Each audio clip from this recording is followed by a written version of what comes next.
प्रिय आत्मिक भाइयों और बहनों, आपका इस आध्यात्मिक परिवेश में हार्दिक स्वागत है।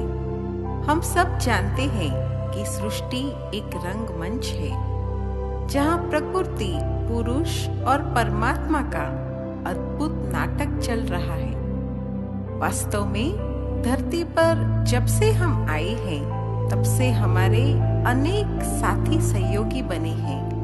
अनंत काल से प्राप्त हो रही इनकी सेवाओं के हम ऋणी हैं। देखा जाए तो इनकी अतिशय सेवाओं की गणना भी नहीं की जा सकती, परंतु इतना उपकृत होकर भी मानव इनके प्रति कृतज्ञ नहीं रहा। उसने इन सभी का बलपूर्वक दोहन किया है। यही नहीं, आभार की बजाय उसने अनेक प्रकार के अत्याचार भी किए हैं। परिणामतः वर्तमान हालत में मानव अपना सुख, शांति, आनंद सब गवा चुका है। आखिर इनकी पुकार क्या है सुने। इनकी वर्तमान कहानी खुद उनकी ही जुबानी।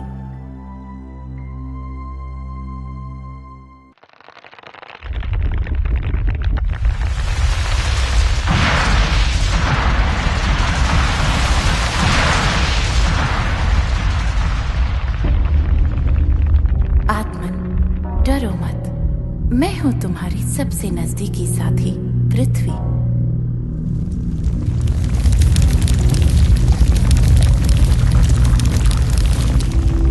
तुमने ही मुझे मातृभूमि, रत्न गर्भा, धरती माता जैसे बहुत ही अच्छे अच्छे नामों से पुकारा है। तुम सबकी जन्मदात्री, जीवनदायिनी मैं ही हूँ। मैं अनादिकाल से निस्वार्थ भाव से तुम्हें शरीर निर्माण कर देती रही हूँ। फिर नाना प्रकार के पदार्थों से इस शरीर की पालना करती रही हूँ, और तुमने विकारों के वशीभूत हो माँ के सुखदायी स्वरूप को तहस नहस कर डाला है।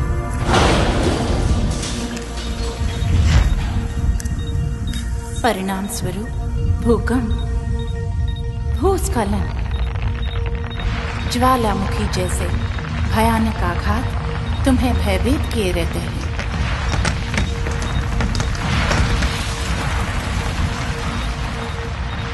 मातृवत्सला, मैं तुम्हारी परिस्थितियों से बहुत दुखी हूँ। पुराणों, इतिहासों में मेरे सौंदर्य और समृद्धि की तुमने कितनी महिमा गाई है। जब धरा पर स्वर्ग था तो मैं सर्व सुख सुविधाओं से भरपूर थी। हरियाली, खुशहाली से सदा ही लदी रहती थी। कवियों ने मेरे गुणगान में कविताएं लिखी, चित्रकारों ने खूबसूरत चित्रण किए हैं। मैं मणि माणिक्य, सोने चांदी जैसी संपदाओं से भरी रहती थी, किंतु कलयुगी लोगों की अति लोलुपता और जनसंख्या विस्फोट के कारण मैं तार तार हो दुखी रहती हूँ। मकानों, दुकानों को सजाने के लिए तुमने मेरे श्रृंगार, पेड़ पौधों को उजाड़ दिया है। ऊंची अट्टालिकाएं, बांध व सड़कें बनाने के लिए तुमने कहीं खाइयां खोदी तो कहीं पहाड़ों को छेद डाला और मुझे खाली खोखला कर दिया। अब मैं बिल्कुल ही अपना संतुलन खो चुकी हूँ।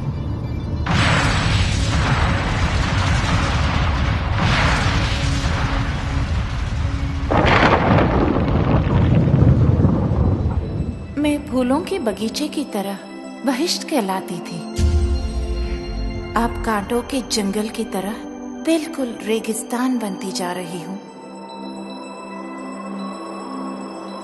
अब पुनः तुम्हें ही अपनी माँ को शस्य श्यामला, उपजाऊ, समृद्ध एवं खुशहाल बनाना होगा।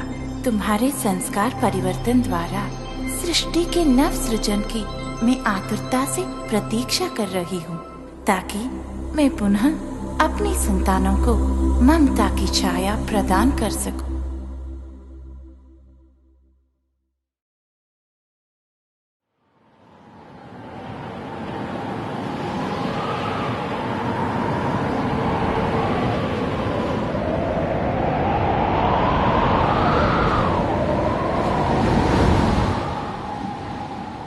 साईं साईं की ये भयानक आवाजें तुम्हारे मन में भय उत्पन्न कर रही होंगी, पर डरो मत, ये मैं हूं, कभी न अलग होने वाला तुम्हारा साथी, जो सदा तुम्हारे साथ रहता हूं। हाँ, ये मैं हूं, वायु।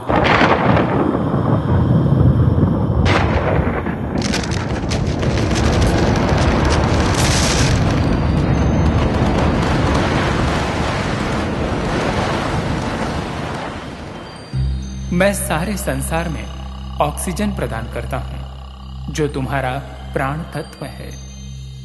इंद्रियों के माध्यम से तुम मेरे स्पर्श का अनुभव करते हो।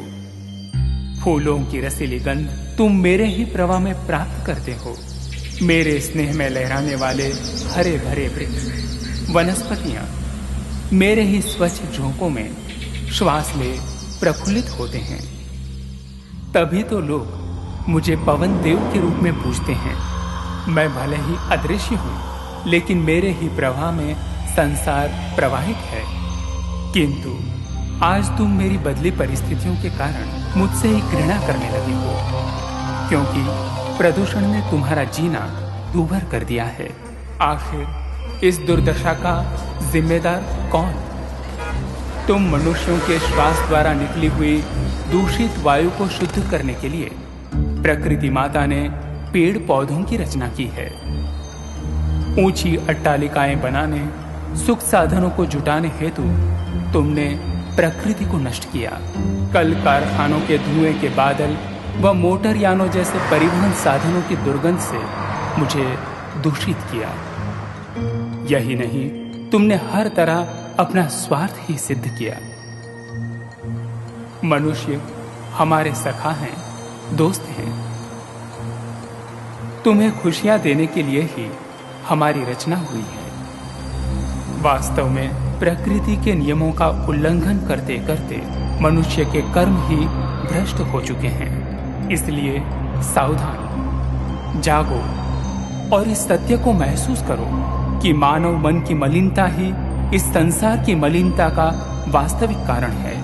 तो आओ, मन की आसुरी वृत्तियों को खत्म करने का प्रयत्न करें, क्योंकि संस्कार परिवर्तन से संसार परिवर्तन का यही उचित समय है।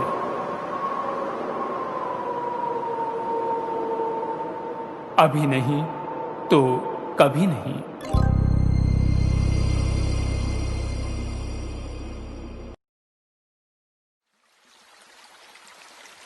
झरझर बहते झरने व कल कल करती नदियां कितनी सुखदाई लगती हैं। जल तरंगों की आवाज तुम्हें मनोहारी समुद्र तट की याद दिलाती है। असीम सागर की तरह मैं जीवन के हर क्षेत्र में भी तुम सभी आत्माओं से जुड़ी हुई हूँ। हाँ, मेरा ही नाम है जल अर्थात पानी। मैं पृथ्वी में 69% समाई हूँ। साथ साथ प्रत्येक शरीर में भी 53% व्याप्त हूँ। तुम्हारे शरीर में मैं इस तत्व के रूप में विद्यमान हूँ। जिह्वा द्वारा जो तुम पदार्थों का रसास्वादन करते हो, वो मेरे बिना संभव नहीं। तभी तो कहते हैं जल ही जीवन है। जल जो न होता तो ये जग जाता जल, जैसी अनेक महिमा गाकर मेरी भूरी भूरी प्रशंसा की है। जहाँ जल का तनिक अभाव होने लगता है, वहाँ मुझे दूध की दरिया और शहद की नदियाँ तक कहने लगते हैं। गंगा यमुना सरयू निर्मल कहते हुए लोग मेरी स्तुति किया करते हैं। तुम जलपान करते प्यास से तृप्ति का अनुभव करते हो। शुद्धता व शीतलता के लिए स्नान आदि में भी मेरा उपयोग होता है। यही नहीं, जीवन जगत के लिए आवश्यक अन्न व फलादि उत्पादन में सिंचाई के रूप में भी मुझे प्रयुक्त करते हो। मंदिरों में चरणामृत व अभिषेक के रूप में मैं कितनी प्रयोग की जाती हूँ। मुझ में डुबकी लगाकर लोग मुझे पतित पावनी भी कहते हैं। देखा, कहाँ नहीं हूँ मैं, लेकिन मेरी शीतलता एवं सुखदायी स्वरूप से लाभ लेने की बजाय तुमने आज मुझे हदों में विभाजित कर दिया है। ये जल समस्या, जल विवाद, लड़ाई झगड़े सब इसी का ही तो परिणाम है। जगह जगह बांध बनाने तथा गंदगी डालते रहने से धरती ही मरुस्थल बनती जा रही है। तटों को सुखाना, नगरों को बसाना पृथ्वी व पर्यावरण में असंतुलन पैदा करता जा रहा है, जिसकी परिणति में तुम्हें सुनामी जैसी आपदाओं से जूझना पड़ता है।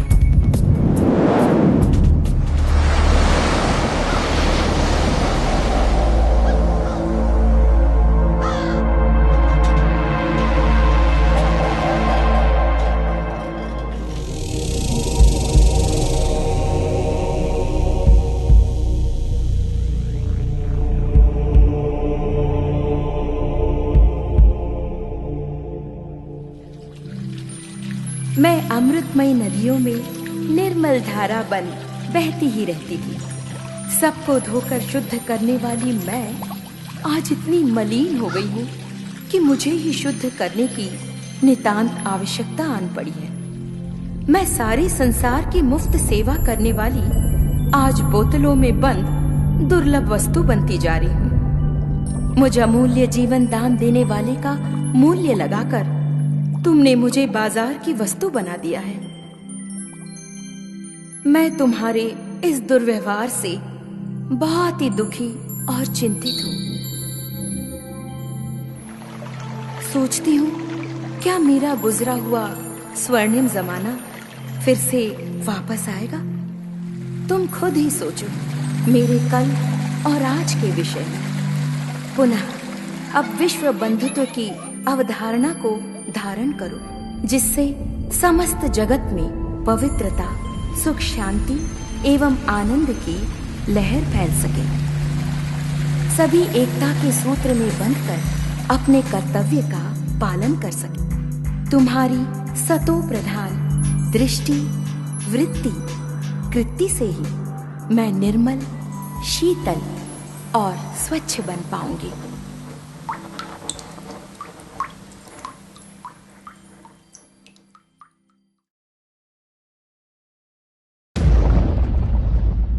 मैं नहीं समझता कि मेरी पवित्र सेवाओं के विषय में कुछ कहने की जरूरत है।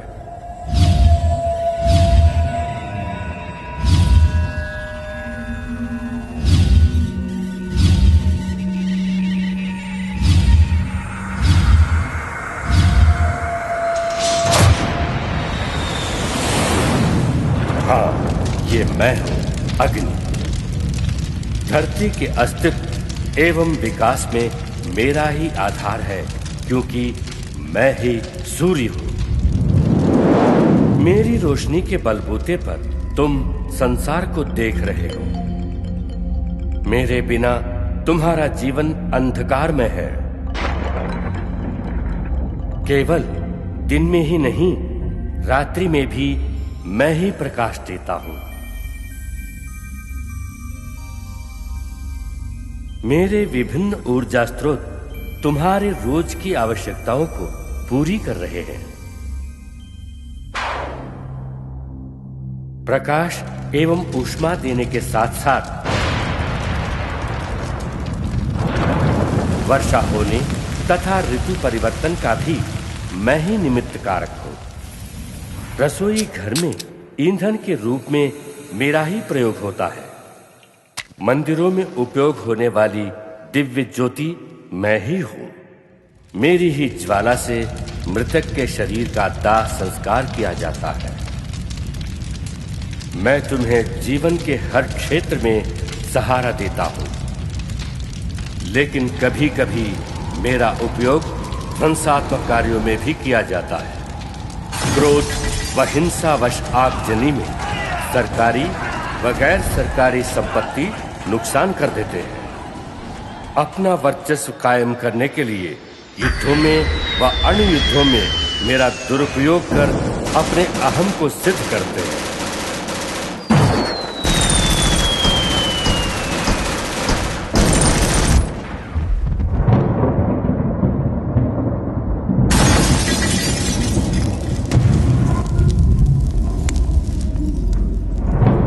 तुमने अप्राकृतिक एवं अनैतिक कृतियों से मुझे इतना गर्म कर दिया है कि आज मेरी गर्मी जानलेवा बन गई है।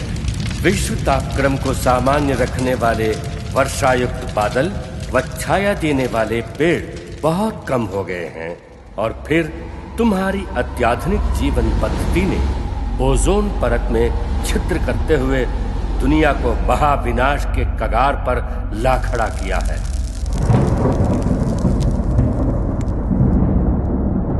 सृष्टि के आदिकाल में मैं शांत था। दिव्य सृष्टि को उतनी ही गर्मी प्रदान करता था जितनी की आवश्यकता थी। मुझसे किसी को हानि नहीं होती थी। मैं चिर बसंत प्रदान किए था।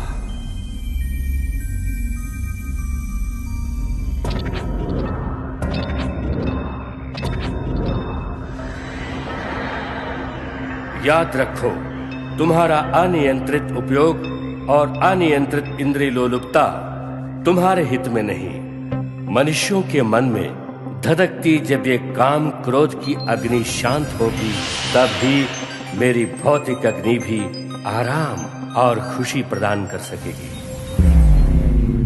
अतः समय के संकेत को समझो और अपने कर्तव्य का पालन करो।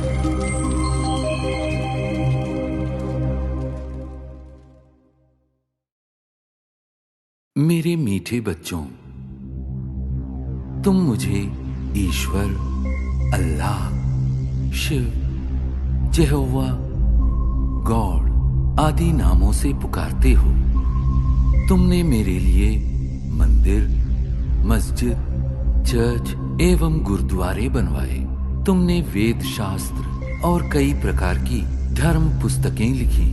मेरे पास पहुंचने के लिए तुमने पूजा, अर्चना, तप आदि किए। तुमने मेरे नाम पर अनेक युद्ध किए और मेरे लिए कई त्याग व बलिदान दिए, लेकिन दुर्भाग्यवश न तो मुझे कोई भी प्राप्त कर सका और न ही मेरे पास पहुंच पाया। वास्तव में मुझे जानने से पहले तुम्हें ये जानना और महसूस करना है कि तुम स्वयं कौन हो। तुमने अज्ञानतावश स्वयं को भौतिक शरीर मान लिया है, इसलिए तुम जाति, धर्म, रंग, भाषा व राष्ट्रीयता के नाम पर भेदभाव करते हो। स्थूल नेत्रों से दिखाई देने वाला तुम ये नश्वर शरीर नहीं हो। तुम तो अविनाशी आत्मा हो, जो भ्रिकुटी के मध्य में स्थित होकर इस शरीर को नियंत्रित करती हो। अतः स्वयं को शरीर द्वारा कर्म करने वाली आत्मा अनुभव करो।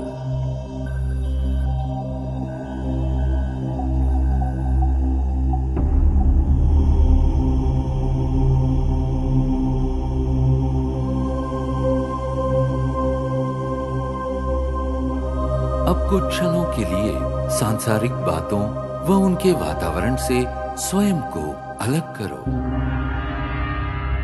इस देह को भूल अपने आप को भ्रिकुटी के मध्य में चमकता चैतन्य सितारा अनुभव करो।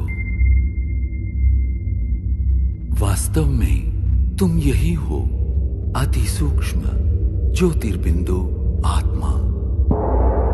अब क्रमशः तुम्हारी यात्रा आरंभ होती है। इस भौतिक दुनिया और देह से ऊपर उठकर नीले गगन की ओर।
सूर्य, चंद्र, तारागणों से भी पार अब तुम एक सुनहरे प्रकाश युक्त दुनिया में पहुंच चुके हो। ये वो आत्माओं की दुनिया है जिसे ब्रह्मलोक, शांति धाम, मुक्ति धाम व परम धाम कहा जाता है। ये मधुर शांतिपूर्ण दुनिया तुम आत्माओं का और मेरा भी मूल निवास स्थान है। मैं तुम आत्माओं का पिता, परम पिता परमात्मा शिव हूं। तुम आत्माओं की तरह मैं भी अति सूक्ष्म हूं।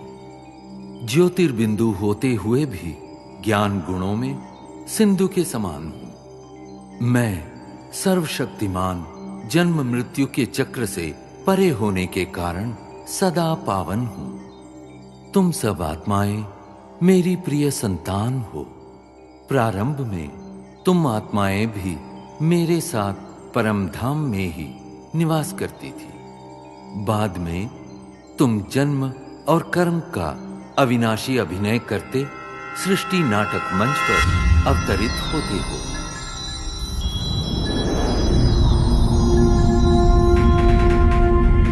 ये अनादि अविनाशी नाटक सतयुग, त्रेता युग, द्वापर युग और कलियुग 4 युगों में विभक्त है। प्रत्येक युग की अवधि समान रूप से 1250 वर्ष है और इस कारण पूरे कल्प की आयु 5000 वर्ष है। हर 5000 वर्ष में इस सृष्टि चक्र की हूबहू पुनरावृत्ति होती रहती है। कल्प के आरंभिक काल में सभी प्राणी और प्रकृति के 5 तत्व पावन थे। उस समय संसार सुख, शांति और आनंद से परिपूर्ण था।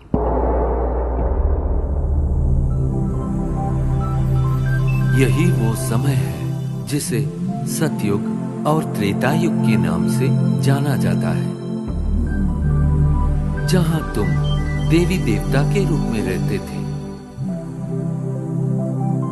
इस 2500 वर्ष की अवधि को स्वर्ग, बैकुंठ, बहिश्त, जन्नत, पैराडाइज आदि नामों से जाना जाता है। सतयुग अर्थात स्वर्ण युग में श्री लक्ष्मी और श्री नारायण का अटल अखंड राज्य था। तत्पश्चात त्रेता युग अर्थात रजत युग में श्री सीता एवं श्री राम ने राज्य किया।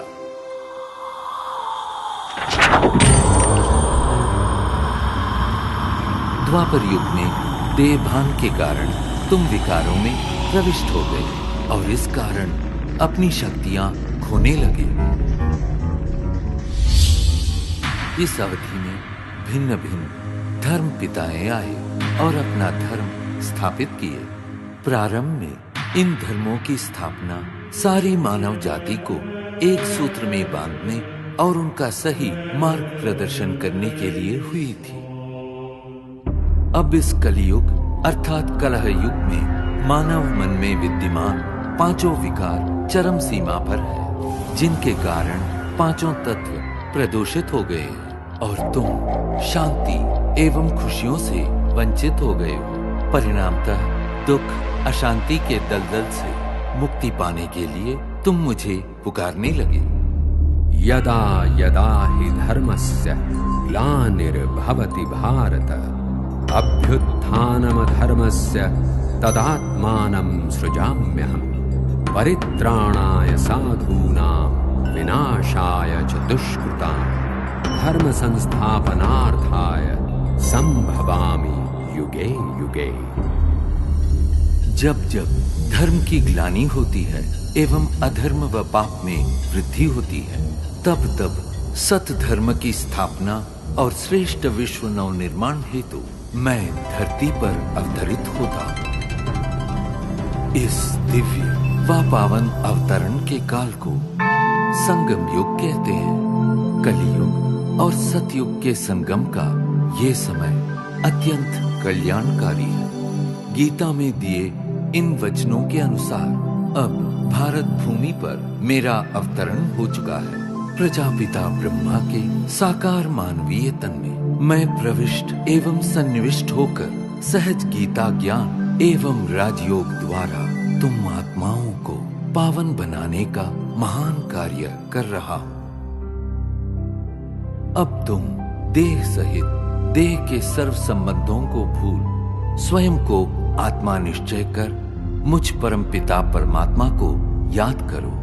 यही राजयोग है जिसके द्वारा तुम्हारे जन्म जन्मांतर के विकर्म दग्ध होंगे और तुम सर्व गुणों एवं सर्व शक्तियों से संपन्न हो जाओगे। याद रखो, प्रकृति के पांचों तत्व भी तुम्हारे इसी संपन्नता की प्रतीक्षा कर रहे हैं। मेरे प्यारे बच्चों, मैं वही हूं जिसे तुम अनेक वर्षों से खोज रहे हो। मैं तुम्हारा अनादि पिता हूं। मैं जो हूं, जैसा हूं, मुझे भली भांति पहचानो और मेरी श्रीमत पर चलो, ताकि आने वाले स्वर्णिम युग में तुम अनेक जन्मों का श्रेष्ठ भाग्य प्राप्त कर सको। ओम